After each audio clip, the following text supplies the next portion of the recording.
সেইটো দীপজ্যোতিটাৰ লোক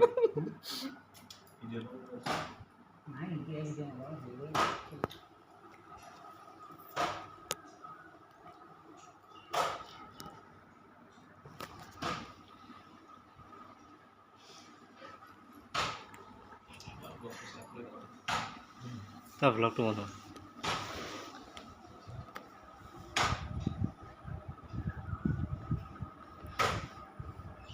মই এতিয়া কোন ভালে গৈছোঁ তোমালোকে ক'লো